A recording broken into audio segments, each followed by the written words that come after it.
সংখ্যানুপাতিক নির্বাচন এখন বাংলাদেশের হট টপিক। এইটা বিএনপি ছাড়া সব দলই চায়, বিএনপি চায় না। এটা খুব বেকুবের মতো প্রশ্ন করি, হ্যাঁ, কিছু মনে করেন না। বিএনপি কেন চায় না আর অন্যরা কেন চায় এটা বলতে পারবেন? আমি শিওর ম্যাক্সিমাম মানুষ এটা বলতে পারবে না, এমনকি দলের কর্মীরাও বলতে পারবে না। আমার এটা বোঝার জন্য মেলা পড়াশোনা করা লাগছে। যাই হোক, বিএনপি জামাত দুই দলকেই বলতেছি, এটা হইতেছে সেই কারিশমা কাপুর। কি এডিটর সাহেব, আপনি নায়িকার ছবি দিলেন কেন? আমি কি নায়িকার নাম বলছি নাকি? হ্যাঁ, ও আচ্ছা, সারাক্ষণ ইন্ডিয়ান নায়িকা মাথায় ঘুরে, তো তাই মাঝে মধ্যে মুখ থেকে ফসাদ করে বের হয়ে যায়। আমি এত করে কইলাম প্রফেসর ইউনূসকে যে এটা ইন্ডিয়ান নায়িকা বিষয়ক মন্ত্রণালয় ব্যানে হামাক তার উপদেষ্টা বানান, উনি আমার কথা রাখলেন না, উনি রাখলেন ভুট্টো সাহেবের কথা। যাই হোক, আলাপে আসি। এটা হইতেছে বয়ান তৈরির, ন্যারেটিভ তৈরির সেই কারিশমা।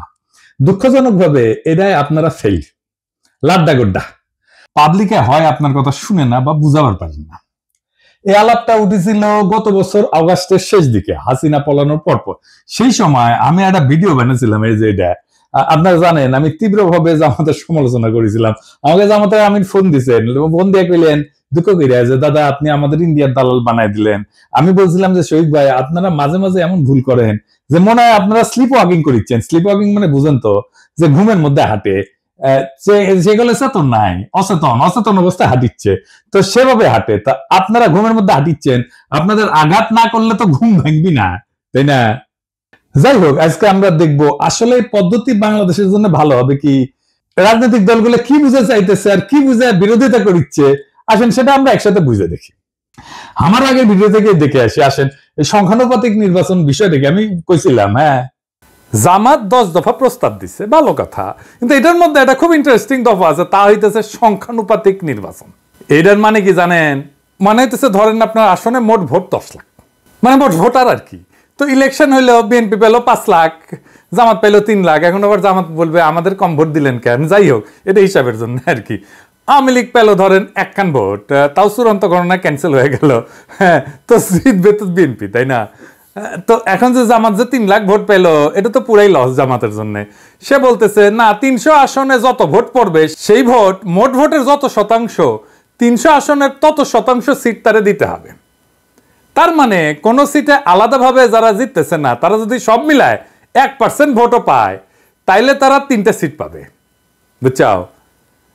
যদি 0.5% পায়, তাইলেও একটা সিট অন্তত পাবে। ছোট দলের জন্য খারাপ না, সিট বাড়ে এতে। ইউরোপের অনেক দেশে সিস্টেম আছে। তাই ন্যাশনাল পলিটিক্সে ছোট দলের একটা ভয়েস আছে, তাহলে তো ভালোই, তাই না? পশ্চিমে তো অনেক কিছুই আছে রাজনীতিতে, তাই না? আমরা জানি পশ্চিমে সেকুলারিজম আনিছি আমরা, আছে তো, আনিনি কে? পশ্চিমে LGBTQ রাইটস এর ইস্যু আছে, আমাদের দেশের লোকেরা মেনে নিবে? পশ্চিমে মদ খাওয়া, জুয়া, ক্যাসিনো মেনে নিবে? আমাদের দেশে মেনে নিবে না। তার মানে পশ্চিমে আছে, এটা কোনো সাফাই হইতে পারে না। হ্যাঁ, ছোট দলের জন্য এটা ভালো। তা জামাত কি ছোট দল নাকি? মনে করিছে যে চিরজীবন সে ছোট দল থাকবে। ওই যে আছে না সেকেন্ড ডিভিশনে খেলা, ওই চিরজীবন সেকেন্ড ডিভিশনে খেলবি জামাত। আজ আমরা দেখবো যে এই ইস্যুটা আমাদের গ্রহণ করা উচিত কিনা, করলে কেন উচিত, না করলে কেন উচিত না। তো শুনলেন তো, এখানে আর একটা বিষয় যুক্ত করা দরকার, তাই হচ্ছে এই সংখ্যানুপাতিক নির্বাচন আপনি ক্যান্ডিডেটকে ভোট দেন না, আপনি মার্কাক ভোট দেন, মার্কাত ছাপ্পা দেন। ক্যান্ডিডেট যায় কইতো আমাক ভোট দিলে আমি আপনার ব্রিজ ভেঙে দেবো, টুকু আমি আমাক ভোট দিলে আমি আপনার ব্রিজ বেনে দেবো, এটা কবে না, কবে আমার দল ক্ষমতাতে আসলে ব্রিজ ভেঙে দিবি, টুকু ব্রিজ বেনে দিবি, বুঝাও? তো এখন এই পদ্ধতি কেন দলগুলা চায় আমি কোনো অনুমান করব না, আমি ওনাদের দলীয় ডকুমেন্ট থেকে দেখাই দিব। আমি সব দলেরটা দেখাইতেছি না, আমি জামাতেরটা দেখাই, কারণ জামাতি এই সংখ্যানুপাতিক নির্বাচন চাওয়া সবচেয়ে বড় দল। তারা কি বলে এই দাবির পক্ষে আর্গুমেন্ট হিসেবে? আসেন সেটা একটু বুঝে দেখি। জামাতের সাবেক আমির গোলাম আজম সাহেব এই বইটা লেখেন 2005 সালে, সংখ্যানুপাতিক নির্বাচন নিয়ে। এখানে জামাতের সব আর্গুমেন্ট লেখা আছে। এছাড়াও আরো কিছু ইন্টারেস্টিং কথা আছে, পড়তে পড়তে পাইলাম, সেগুলো নোকতা দিয়ে রাখবো, আর সম্ভব হলে আলাপ করব। ওনারা পটভূমিতে 3 নাম্বার প্যারাত লিখেছেন, এডিটর সাহেব দেখান, সিপি ভিউ চাইছে, এটা ওনারা আনন্দে পারলে নৃত্য করেন। সিপি ভিউ চাইছে, কথা কইছে আনন্দের আর সীমা নাই। হ্যাঁ, আরে সিপি ভিউ চাইলে তো এটা আপনাদের জন্য হারাম হওয়া উচিত। তা না, ওনার প্রগতিশীল কুরকুরানি উঠেছে, সিপিবি চাইছে, ওনারা লাভ দিয়ে উঠেছে। তারপর কইতেছে এরশাদও কইছে, সিপিবি এরশাদ কইছে, এরশাদ আর সিপিবি এই দুইটার চাইতে বড় ইন্ডিয়ান মাল বাংলাদেশে আছে নাই। তো এরশাদ আর সিপিবি একসাথে যেটা চায়, এটা যে ইন্ডিয়ার পলিসি, এটা বুঝেন না। তো তাল তলায় গেছে, সহজ সমীকরণ বুঝেন না। আসল আলাপে আসার আগে আরেকটা ইন্টারেস্টিং কথা দেখাই। 11 পৃষ্ঠা এডিটর সাহেব দেখান, ওনারা কইতেছেন প্রচলিত রাজনীতি হলো পাওয়ার পলিটিক্স বা ক্ষমতার রাজনীতি। দেশ গড়া আসল লক্ষ্য না, ক্ষমতাসীন হওয়াই আসল লক্ষ্য। ক্ষমতা ওনার কাছে খুবই খারাপ জিনিস। খোদা আমার উঠে নাও, নয়তো দড়ি ফেলাও, ব্যয় উঠে যায়। হ্যাঁ, রাজনীতি তো ক্ষমতার জন্য। রাজনীতি জিনিসটা কি কন্ত, এটাই তো বুঝেন না আপনারা। এবং সেজন্য বলি মাঝে মাঝে জামাত রাজনৈতিক দলই হয়ে উঠতে পারেনি। জামাতের একটা ইমাজিনেশনের বাংলাদেশ আছে, আছে কিনা? আছে তো। কল্পনার একটা বাংলাদেশ দেখে তারা, তাই না? বিএনপিও দেখে, আমিও দেখি, আপনিও দেখেন। আমাদের সকলের ইমাজিনেশনের বাংলাদেশ আলাদা। বিএনপি যে বাংলাদেশ চায় সেটা জামাতের সাথে মিলবে না। জামাত যারা করেন তাদের ইমাজিনেশনের বাংলাদেশ একই, তাই তারা একটা দল করে। এই ইমাজিনেশনের বাংলাদেশ গড়তে হইলে আপনার রাষ্ট্র ক্ষমতা লাগবে। আপনারা ক্ষমতার জন্য রাজনীতি করেন না। রাজনীতি মানেই ক্ষমতা প্রশ্ন। রাজনীতি হচ্ছে ক্ষমতা সম্পর্কের কৌশলগত ক্ষেত্র। রাজনীতি দিয়ে ক্ষমতা তৈরি হয়। জামাত যেটাকে দেশ গড়া বলে সেটাকে আওয়ামী লীগ বলে দেশ ধ্বংস করা। দেশ গড়া কোনো রাজনৈতিক শব্দ না, এটা সাহিত্যের শব্দ। যাই হোক, জামাত বলতেছে, একটাই যুক্তি দিচ্ছে এই সংখ্যানুপাতিক নির্বাচনের জন্য। নির্বাচনের টাকার খেলা বন্ধ করবে সংখ্যানুপাতিক নির্বাচন, আর কোনো দ্বিতীয় যুক্তি নেই। ক্যান্ডিডেটদের টাকা খরচা করতে হয়। দেখেন, টাকা খেলা বন্ধ করার জন্য জামাত সংখ্যানুপাতিক নির্বাচন চায়। খুব সৎ চাওয়া, তাই না? আচ্ছা জামাতের ভাইরা বলেন তো, আমি বিএনপি জামাতের উদাহরণ দিব না, কারণ আপনারা তো ভালো ছেলে, সন্ধ্যাবেলা হাত মুখ ধুয়ে পড়তে বসেন, তাই না? তো ধরেন জাতীয় পার্টি যে খারাপ পার্টি আপনাদের কাছে, তাই না? সে তো 7% ভোট পায়, তাই না? বাংলাদেশে মানে সে 21টা সিট পাবে কিনা? 21টা না পেলে 15টা পাবে, 15টা না পেলে 10টা পাবে, 10টা না পেলে 5টা তো পাবে নাকি? এর মধ্যে যদি সে একটা সিট 500 কোটি টাকায় বিক্রি করতে চায়, হবে না বিক্রি? আপোষে হবে। আওয়ামী লীগের লোকেরাই কিনে নেবে। মজা তো, এলাকায় যাইতে হইলো না, মারপিট করতে হইলো না, ক্যাম্পেইন করতে হইলো না, ভোট কেন্দ্র দখল করতে হইলো না, এমনকি রাজনীতি করতে হইলো না। আপনাকে এমনকি নমিনেশনও কিনতে হইলো না। শোনা যায় নমিনেশন দিয়ে অনেকে টাকা পয়সা নেয় আর কি, অনেক দল আর কি। না মার কইলাম না আর কি, আপনারা জানেন। আপনার টাকা আছে, আপনার জিতা সিট কিনে নিলেন, নো রিস্ক, হারার কোনো ভয় নাই। ধরেন দল এলাকা ভাগ করে দিল, বললো যে এখন যে সিট আছে ওইভাবে ভাগ করলো। সেই সিট অনুসারে এই যে ধরেন বগুড়া 1 আসনে যতগুলো কেন্দ্র আছে, এইখানে যদি বিএনপি জিতে, এইখানে বিএনপি কইলো যে কাউকে কোনো ক্যান্ডিডেটকে কইলো এই বগুড়া 1-এর এই কেন্দ্রগুলোর সিটে যদি বিএনপি জিতে তাহলে তোমার এমপি বানাবো ওই সিটে।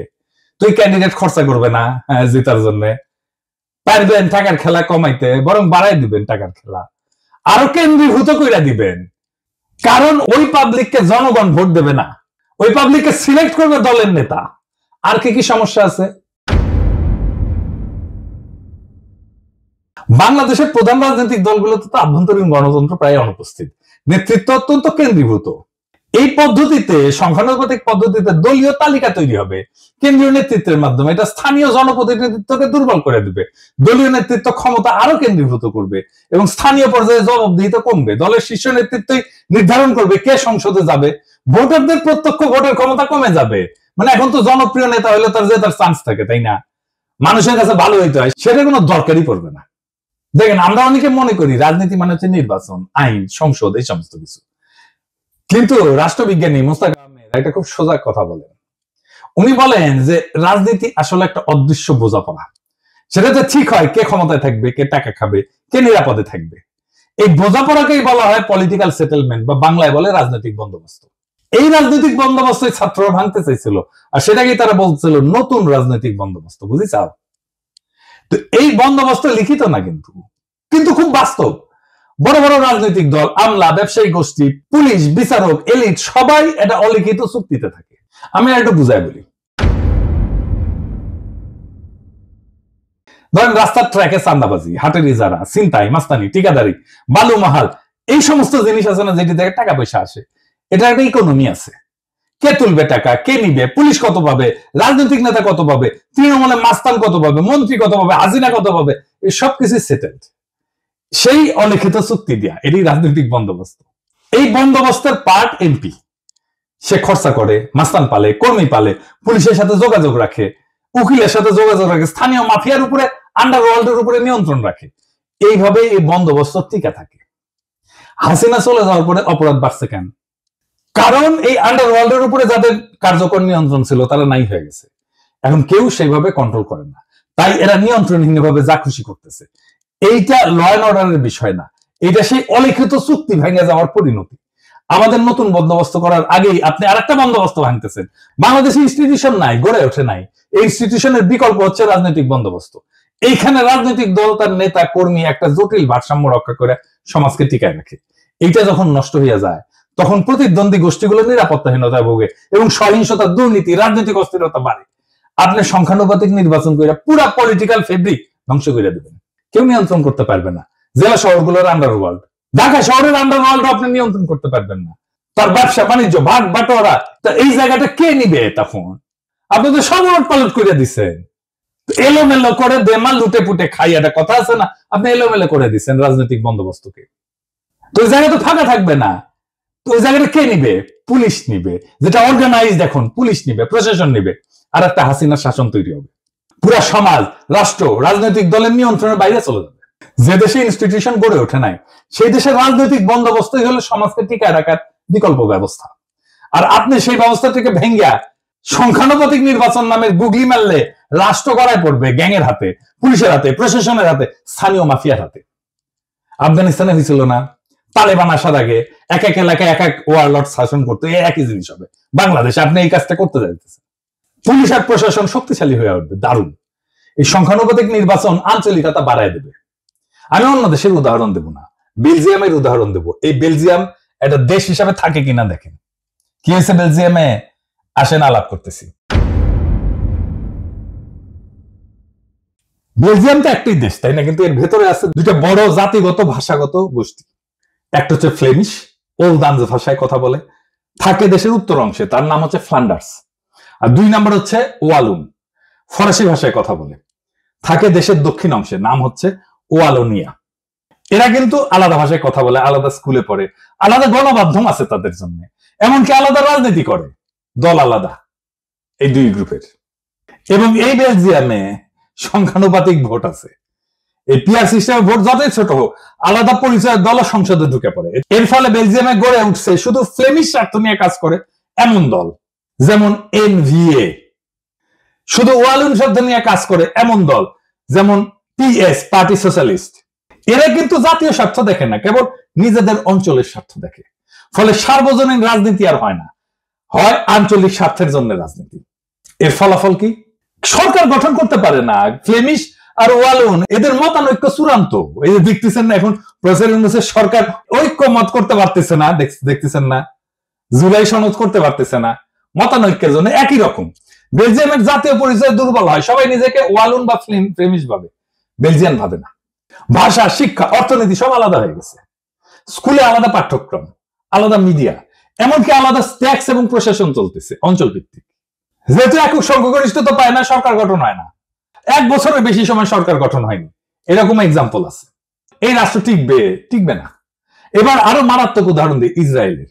ইসরায়েল যে আগ্রাসী রাষ্ট্র হয়ে উঠছে, এটা সংখ্যানুপাতিক নির্বাচনের জন্য। কিভাবে? ইসরায়েল এখন একটা রাষ্ট্র না, একটা চরমপন্থী যুদ্ধযন্ত্র। আর এই রূপান্তরের বীজ পোতা আছে তাদের এই সংখ্যানুপাতিক নির্বাচনের ব্যবস্থায়। তো এইখানে প্রায় 3% মতো ভোট পেলে সংসদে ঢুকে যায় যে কেউ। এই ফাঁক গলে ক্ষমতার মঞ্চে উঠে আসছে এক ঝাঁক ধর্মীয় হুলিগান, যারা গণতন্ত্র না, ধর্মীয় শাসন এবং জাতিগত নিধন চায়, ফিলিস্তিনের ধ্বংস চায়, গাজার ধ্বংস চায়। কারা এই হুলিগান?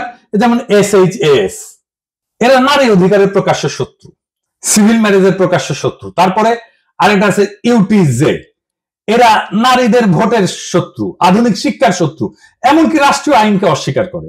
আরেকটা আছে ওরজেমা ইহুদিক, আরবদের নাগরিকত্ব বাতিল করে দিতে বলে, গাজায় গণহত্যায় উস্কায় দেয়। এদেরকে ইহুদি তালেবান বলা হয়। এরা 5 থেকে 6% ভোট পায়, কিন্তু মন্ত্রিসভায় তারা নীতি নির্ধারক। তাদের জন্য সরকার গঠিত হয়, কারণ কেউ সংখ্যাগরিষ্ঠতা পায় না এবং এরাই সাপোর্টটা দেয় এবং সরকারের নীতি জিম্মি হয়ে যায় এদের কাছে। ইসরায়েলে কোনো দল একক সংখ্যাগরিষ্ঠতা পায় না। সরকার গঠনের জন্য এই হুলিগানদের সমর্থন লাগে।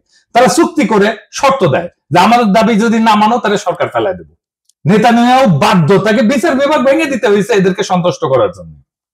এই বিচার সংস্কার ইস্যুতে 2023 সালে ইসরায়েল জুড়ে ইতিহাসের সবচেয়ে বড় গণবিক্ষোভ হয়েছে। এই এদেরই নেতা এই বেন গাভির আল-আকসায় যায় বলছে আরবদের সরাও, এটা আমাদের। এটার ফলে কিন্তু হামাস রকেট ছড়ে, তারপরে যুদ্ধ শুরু হয়, বুঝেছেন? এবং মন্ত্রী সবাই যারা আছে এই যে এই ছোট দলগুলা হুলিগানদের, তারা বলছে গাজায় জনসংখ্যা কমাও, পানি বিদ্যুৎ বন্ধ করো, বোমা দিয়ে তাদেরকে ছারখার কইরা দাও। এই যুদ্ধ ছিল ধর্মীয় প্রতিশোধে পরিচালিত গণহত্যা এবং এই গণহত্যা করছে এই সংখ্যানুপাতিক নির্বাচনে ফাঁক গলিয়া ঢুকা গেছে যারা, তারা। বাংলাদেশে একই ধরনের ঘটনা ঘটবে। এমনকি ইরান যুদ্ধে রাজনীতিকে বানানো হয়েছে ধর্মীয় জিহাদ। এই ওরজেমা ইহুদি এরা বারবার বলছে ইরানকে সরাসরি আক্রমণ করো। এই যুদ্ধকে তারা বলছে জুইস ডেস্টিনি। কূটনীতি, আন্তর্জাতিক আইন, আঞ্চলিক স্থিতিশীলতা সব ফালতু, শুধু যুদ্ধ, আগুন আর দখল চাই এদের জন্য। এবং এই প্রপোর্শনাল রিপ্রেজেন্টেশন সংখ্যানুপাতিক নির্বাচনের জন্য ইসরায়েল এখন একটা চরমপন্থীদের রাষ্ট্র হয়ে গেছে, যেখানে 5% উন্মাদ একটা দেশের 95% ভবিষ্যৎ নিয়ন্ত্রণ করে। ইসরায়েল আজকে প্রমাণ যে সংখ্যাগত সমতা মানে রাজনৈতিক সুস্থতা না, প্রপোর্শনাল রিপ্রেজেন্টেশন মানে ক্ষমতা বিকেন্দ্রীকরণ না, জনগণের ক্ষমতায়ন না, অনেক সময় চরমপন্থার কেন্দ্রীভবন হয়। আপনারা রাজনীতিতে আপনার কল্পনার ইমাজিনেশনের বাংলাদেশ করবেন, কিন্তু সেই ইমাজিনেশনের ভেতরে এই বাস্তব দেশের জনগণ, এই মানুষের মুখ, তাদের যন্ত্রণার বাস্তবতা তো অনুপস্থিত। রাষ্ট্রটা কি ল্যাবরেটরির এক্সপেরিমেন্ট রে ভাই, যে একটা জিনিস ট্রাই করব, আবার দেখব, ভুল হবে, আবার দেখব? তা তো না। ইসরায়েলের মতো রাষ্ট্র চরমপন্থার হাতে কুক্ষিগত হয়ে গেছে এই সিস্টেমের কারণে। বেলজিয়ামের মতো রাষ্ট্র বিভক্ত হয়ে যাইতেছে ভাষার দাঙ্গায়। বাংলাদেশকে নিয়ে কি সেই পথে হাঁটতে চান? আমরা কি দেখতে যাচ্ছি? এমন একটা দেশ যেখানে ভোটার থাকবে কিন্তু কোনো প্রতিনিধিত্ব থাকবে না, যেখানে রাজনীতি থাকবে কিন্তু রাষ্ট্র থাকবে না, যেখানে রাষ্ট্রের নিয়ন্ত্রণ থাকবে স্থানীয় গ্যাং, পুলিশ আর প্রশাসনের হাতে। শক্তিশালী ইনস্টিটিউশন না গড়ে ওঠায় যে রাষ্ট্রের প্রত্যেকটা জেলা এখনো একটা রাজনৈতিক বন্দোবস্তের মধ্যে টিকে আছে, এই প্রপোর্শনাল রিপ্রেজেন্টেশন সংখ্যানুপাতিক নির্বাচনে আইসা সেই সামাজিক ভারসাম্য ধ্বংস করে দেবে, রাজনৈতিক ভারসাম্য ধ্বংস করে দেবে। নতুন কিছু গড়ার আগে পুরোনোটাকে ভেঙে ফেলতে চাইলে দায়িত্ব তো আপনার রে ভাই। কিন্তু যদি আপনি না জানেন কি ভাঙতেছেন, তাহলে আপনি তো স্থপতি না, আপনি তো ধ্বংসের কারিগর। বাংলাদেশ আজ এক ক্রসরোডে দাঁড়ায় আছে। কিছু দলের ভুল সিদ্ধান্ত, কিছু বুদ্ধিজীবীর নির্বোধ গুগলি আর কিছু বিদেশি থিঙ্ক ট্যাঙ্কের ঠাইসা দেওয়া এক্সপেরিমেন্ট, এইসব মিলে আজ রাষ্ট্র এক ভয়ঙ্কর জুয়া খেলায় ঢুকে পড়ছে। একটা দেশ যেটা গণতন্ত্র ছিল ভঙ্গুর, আইনের শাসন ছিল কাগুজে, সেই দেশে আপনি যদি রাজনৈতিক বন্দোবস্ত না রেখা এই সংখ্যানুপাতিক নির্বাচনের সিস্টেম চাপায় দেন, তাহলে যা গড়ে উঠবে তা গণতন্ত্র না, তা হবে পলিটিক্যাল মাফিয়ার এনক্লেভ। আর মানুষ শুধু ব্যালটের সেরা কাগজ হয়ে থাকবে। আমরা কি একটা রক্তাক্ত বিপ্লবের পরে এমন একটা পরিণতি চাইছিলাম? বিচারের ভার আজকে আপনাদের উপরে দিলাম। এই দেশ ধ্বংস কইরেন না, এই দেশ ধ্বংস হয়ে যাবে যদি আপনাদের বিবেচনাবোধ অন্ধকার হয়ে যায়, আপনাদের জাজমেন্ট যদি ক্লাউডেড হয়ে যায়। সেই রাস্তায় আমরা হাঁটতে চাই না, আমরা বিপ্লবের রাস্তাতে হাঁটতে চাই। বিপ্লবকে পরিপূর্ণভাবে বিজয়ী কইরা বাংলাদেশকে একটা নতুন রাষ্ট্র করতে চাই। ইনকিলাব জিন্দাবাদ।